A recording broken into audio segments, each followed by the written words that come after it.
Today's collection of stories does contain subject matter that may be considered sensitive to some viewers, and as always, viewer discretion is advised. And if you have a story you want to send my way, well, hopefully by now you know what to do. Go to astheravendreams.com. And of course, thank you.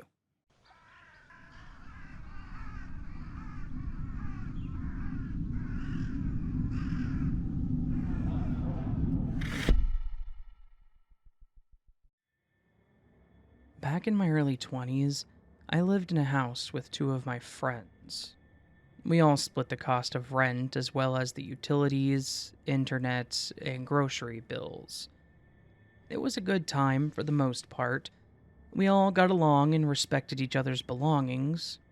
We worked different hours though, so we typically saw each other in between shifts.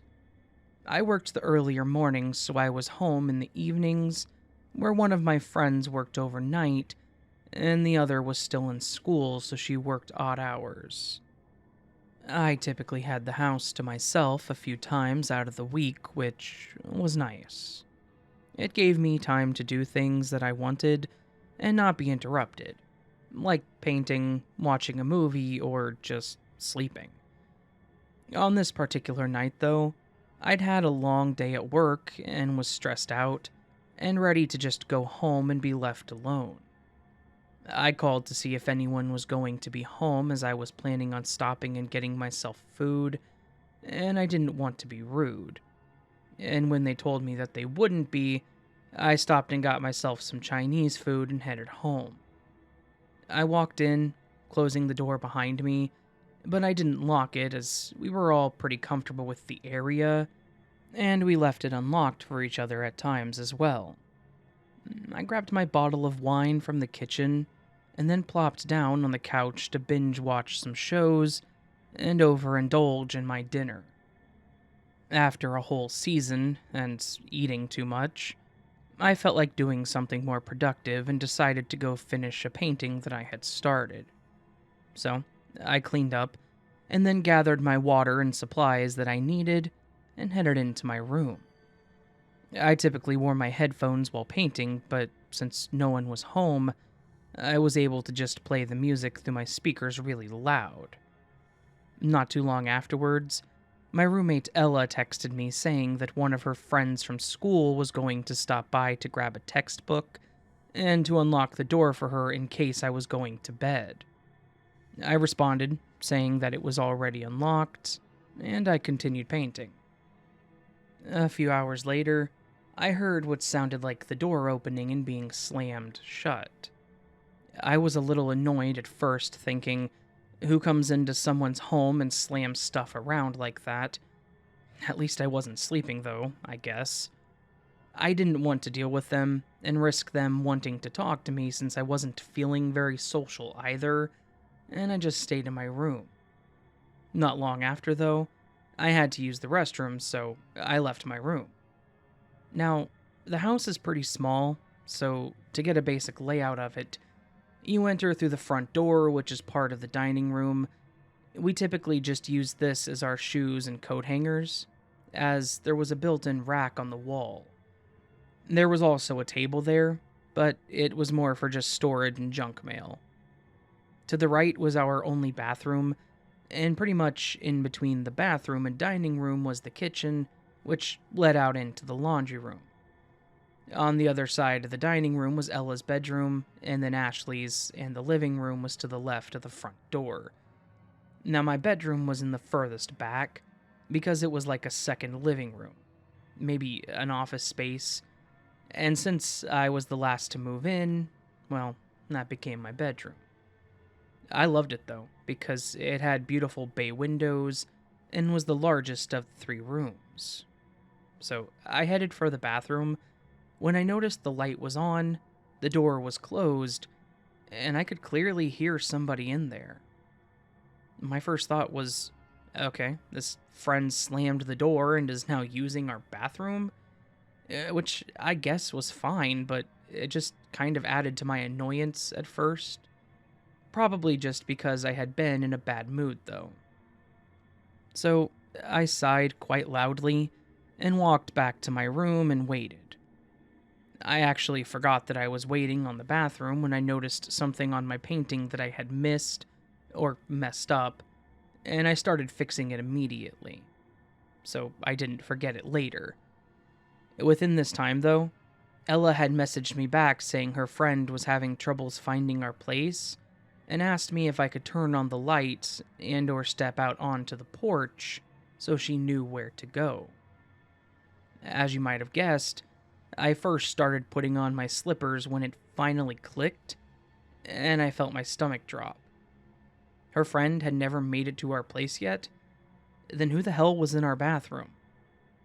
I tried calling Ella, but she didn't answer, so I texted her asking her if that message was late, as it appeared that somebody was in here. I then tried calling Ashley, but she also didn't answer. I was obviously scared and I didn't know what to do. I didn't want to be an idiot and overreact by calling the cops if it was her friend, but then I also didn't want to risk my safety or life going back out there. However, there was no way that person wasn't aware that I was here, based on my music and my loud sighing. I probably chose the stupid option and decided to check it out myself before calling the cops. I grabbed my phone, pre-dialing 911 just in case I needed to call them quickly, and walked out of my room. I looked out and around the living room, and into the dining room, and I didn't see or hear anyone, so I walked further. On my way into the dining room, I saw the crappy old wooden broom that Ella got that was more of a decoration than a tool. It had an old wooden handle, and the bristles were attached to the handle by this really heavy metal piece. I think she got it more because it was vintage looking. I had nothing. It was the three of us girls, so that was my first option for a weapon, so I grabbed it. I made my way towards the bathroom as I saw the light was still on, when I saw in the corner of my eye a very tall figure in our kitchen. I let out a yelp, but then quickly stopped myself and managed to ask the person who they were. He was facing away from me, looking directly at our fridge. He slowly turned around and asked me, "Where's the milk?" He was wearing an old shirt that looked like it was slowly unraveling from the bottom, and he had a huge stain toward the chest area, with a thin brown coat over it that looked really dirty too. His voice was very scratchy and slurred though, so while I was still scared, I felt a little less afraid for my life. I again asked him who he was and why he was here, when he then yelled at me, "Where is the milk?" This had me jump backwards, and I grabbed my phone from my pocket. All I could think to do was say that if you don't leave, I'm gonna call the cops. Then he started walking towards me, so I backed up, more into the living room, and I completed the call. As I started picking up the call, the man sat on our little bench in the dining room that we used to put our shoes or our purses on. I started talking to the operator when I heard the guy say, "I'm not in the right place." I then asked him what he had said, not sure that I heard him right, and he said, "I'm sorry," and then fell onto the floor. I screamed and started waking up the guy when I stopped myself just in case, as I still didn't know who this person was. The operator told me to watch his chest or stomach to see if it moved like he was breathing, and I really couldn't tell. I wasn't sure if it was because of the coat or if he actually wasn't breathing. The cops and paramedics did finally show up and confirmed that he was breathing, but barely.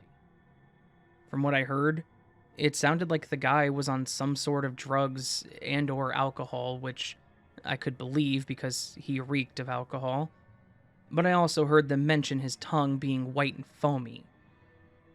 They got him out, and I honestly thought the guy was dead.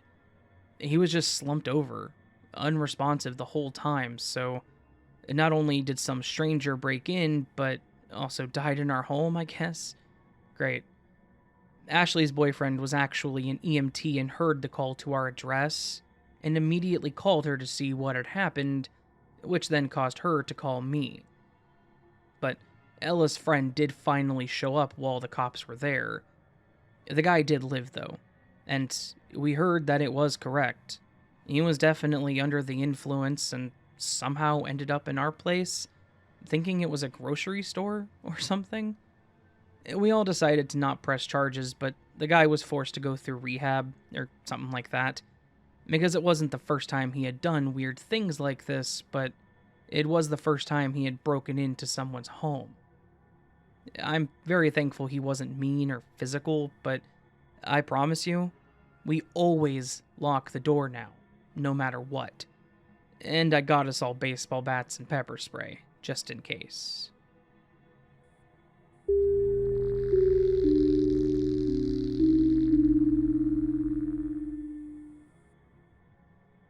When I was younger, I always tried to be a strong and helpful son and brother. I was the oldest out of 4 kids with 3 little sisters. So, I always tried to help my parents take care of them, get things they needed, stuff like that. I actually enjoyed it. I also helped a lot because of my father's job and the amount of time he worked or was away from home. So, I stepped in a lot to help when they needed something. My parents were always thankful, and when given the opportunity, they always talked well of me to others. I'm not gonna lie, I didn't hate that either. Not to mention, when I did ask to do something or go somewhere, they were usually willing since I behaved and helped so much. Something that came along with my dad's job, though, was having to relocate. We had to move just about every 1 to 2 years. Maybe that was partially why I stayed near my family, because my closest friends never lived close enough for long enough to really do anything with. So, this happened a few months after moving into our new place in Kentucky. It was an awesome house. I loved it, because it went in a complete square. From the living room, you can go one way down a hall to my parents' and my twin sister's bedroom, and the bathroom, or straight to the kitchen. From the kitchen, you can get to the dining room, then to what we just called the back room. It was like a second living room or play area. There was an old couch back there, a smaller TV with our shared game consoles, and a few of my sister's toy sets. When my parents had friends over, we usually stayed back there. And from the back room, there was a set of stairs that led to my bedroom, my other sister's room, and another bathroom. Continuing left from the back room takes you to the den and front door, and then from there you're back in the living room. It was always fun running around with my sisters, or when I needed to get past an area with the baby gate. It was summer vacation. I was about 14 at the time, and I had been staying up late playing a new game that I had bought with my allowance. My parents told me it was fine, as long as I went to bed before midnight, which was plenty of time for me, as I typically crashed around 11 or 12 anyways. So, they went to bed, locked the front door, and told me to make sure to lock the back door and close the window when I was done. We had the back window open where it was, as it was actually a little cooler than it had been, so there was a nice breeze back there, which just added to the perfect night. After a while, though, I started hearing rustling, or walking around outside the window. At first, I thought it was the dog and that I maybe forgot to let him in, so I went to check the door, but I didn't see him. I just chalked it up to hearing things and went back to my game. Shortly after that, though, I started hearing that shuffling again, so I checked the door. No dog. This time, I decided to try and find her, and that's when I was a little spooked to see her laying in her dog bed in the other room. I had looked at the time on the stove, and I noticed that it was a little past midnight, and I decided that I needed to head to bed, so I went back to my game to save and turn it off. After I turned off the game, I started to walk over to lock the door and close the window. I know, it was stupid that I didn't do that the first 2 times, but hey, I was a kid. When I noticed a shadow by the window, I thought it was just me being tired at the time, so I just kind of stared for a while at it to see if I could make out what I was looking at. And that's when it moved across the window quickly. It made me jump at first, but then I ran to the window, closing and locking it. But I remember pressing my head against it to once again see if there was anything out there. Unfortunately, and to my horror, I could see something. It was a man, wearing a hoodie that was pulled tightly around his face. He was standing close to the door, looking at it like he was going to try and open it, so I quickly dashed to the door and locked it too. I just stood there staring at the door, trying to figure out what exactly to do, when I saw the doorknob start to move. The guy was wiggling it so hard that I was afraid he would break it, so I turned on the porch light. This got him to stop, but I didn't see him run off, so I waited. After a few ungodly long minutes, I turned off the light and went to look out the window to see if he did finally leave. Nope. In fact, he must have known that I was there because he walked in front of the window, smiling and pointing at me. He then tried pulling on the window to open it. These were like the long bay windows, and they didn't have the best screens on them, so you could easily pull them off. I tapped on the window back, and I was shaking my head no. I guess I was trying to be intimidating since I was the only one awake. The guy again just stopped and smiled at me, and would point to the next window to try it. However, after the first time, I made sure to run around and verify that all of those windows were locked too. This, unfortunately, continued. After the 3 bay windows, he again had that creepy smile on his face and jumped over the porch railing. I tried to look for him, but I could no longer see him. However, it finally clicked, and I started running to the next window going around the house. The next window was the kitchen, and thankfully that one was a little taller, but the guy was still trying to open it. I quickly climbed up on the counter to make sure it was locked, and it was, thankfully, so I saw him keep moving. Up next was the bathroom, but it didn't have a window in it, so the next room was my parents' room.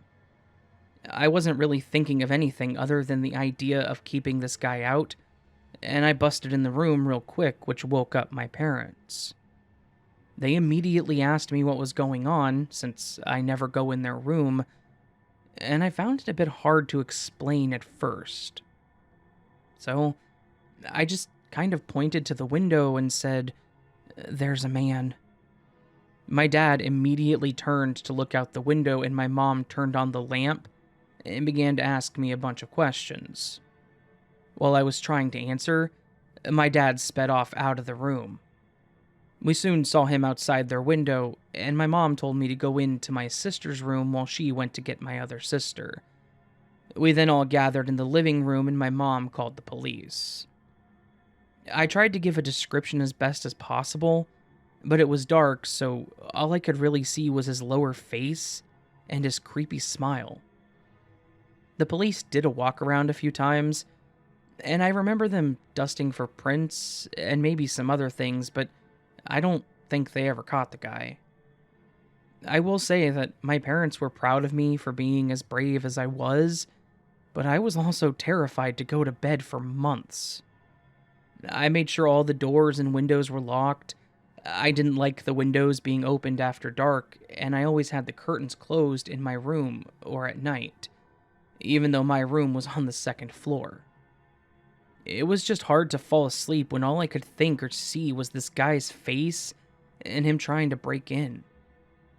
I did feel a little better when my dad installed cameras because it at least alerted us when someone approached, but I still have troubles to this day with thought of someone trying to break into my own place. So, a creepy guy that tried to race me to the windows to break in, let's never meet again.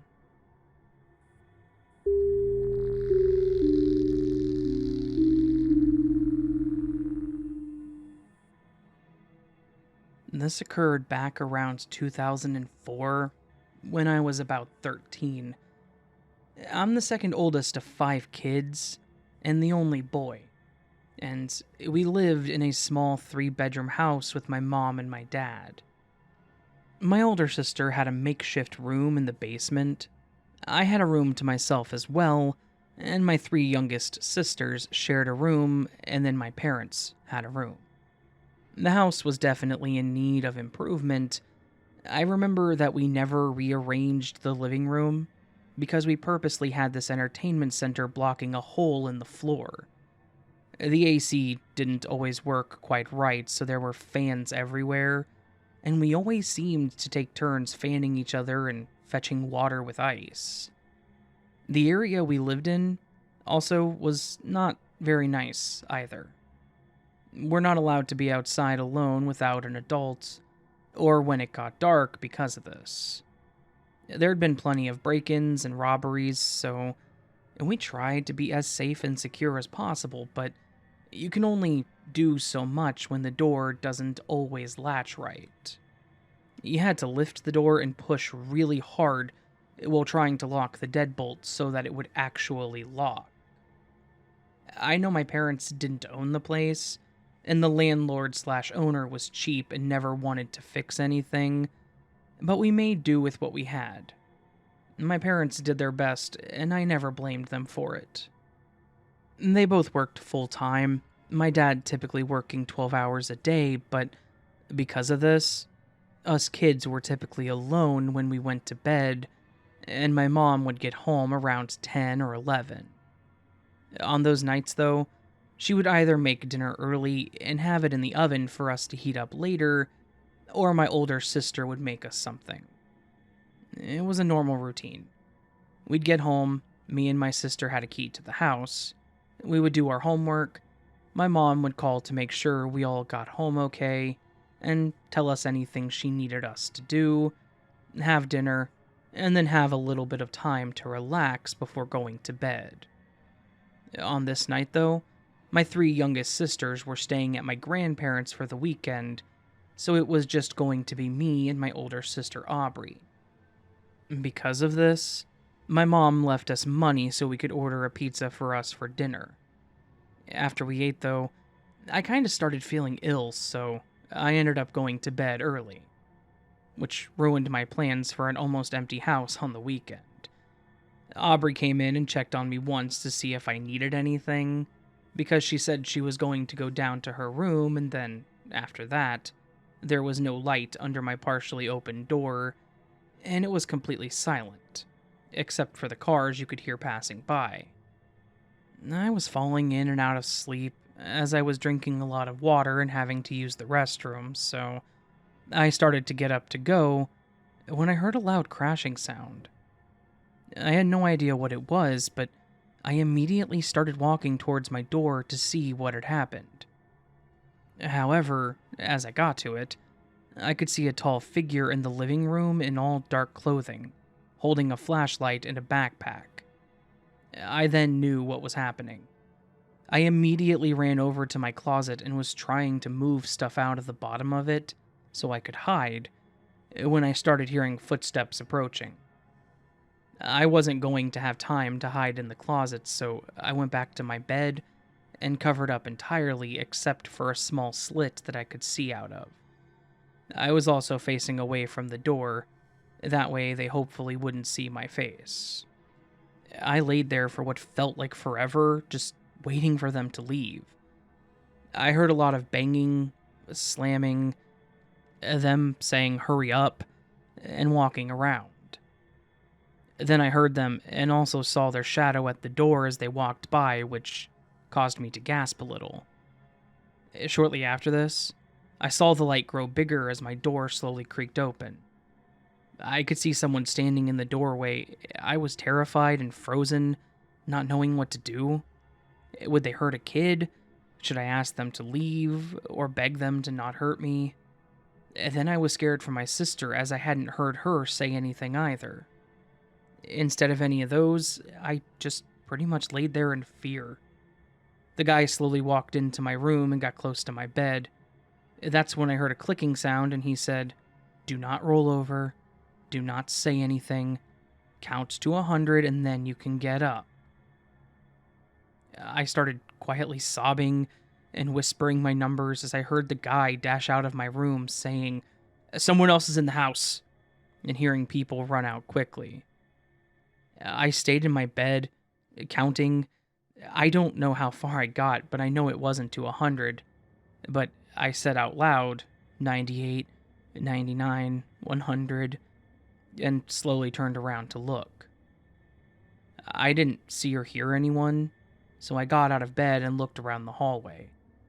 I cautiously walked out of my room and into the living room to see that it was a mess, and our old TV and computer was gone, with the door wide open.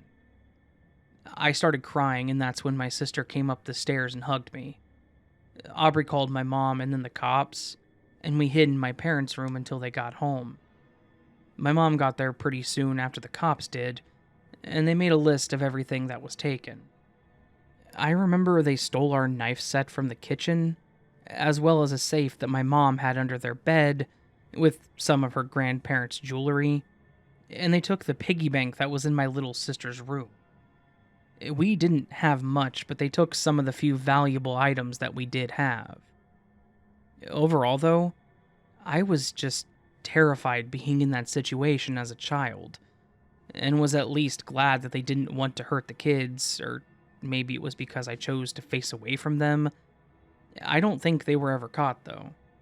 We moved out about a month later. I know it caused more issues for my parents because the landlord still wanted payments, but my mom didn't want us to be there anymore for obvious reasons. We ended up moving in with my grandparents for a while, until they found us a better place, but it was in a better neighborhood, and there was always an adult there with us. Even now, being an adult, I make sure the doors and windows are locked, and if the door or lock seems even a little messed up, I get it fixed quickly. I wouldn't want anyone else to have to experience something like that again, especially as a child.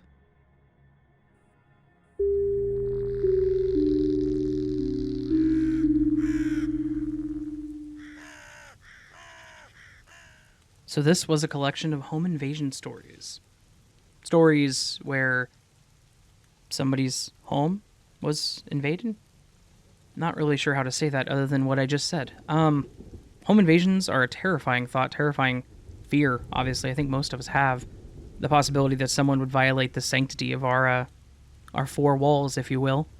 And yeah, really, really creepy stories. So thank you to everyone who sends their stories my way or lets me read their stories. Always appreciate it. And a huge thank you, as always, to anyone who listens and especially gets to this point, because you guys are the best. I hope you know that. All that said, friends, if you enjoyed the video, consider hitting that thumbs up button. Helps the channel grow. You can also leave me a comment letting me know what you thought of the stories, which one was your favorite, or, I don't know, what are your plans for the weekend? I don't have any, so, other than work. Anyways, yeah. If you want to support the channel further, Patreon or memberships, just hit join down below for $1 a month or more. You can get early access to everything. Higher tiers on Patreon get better stuff, posters. We're about at the time where I need to get another poster made for 2022. That's crazy. So, thank you again to everybody. I hope you have a beautiful day, and I hope you have a gorgeous weekend. I hope I will see you on the next video, but until then, my friends, sleep well.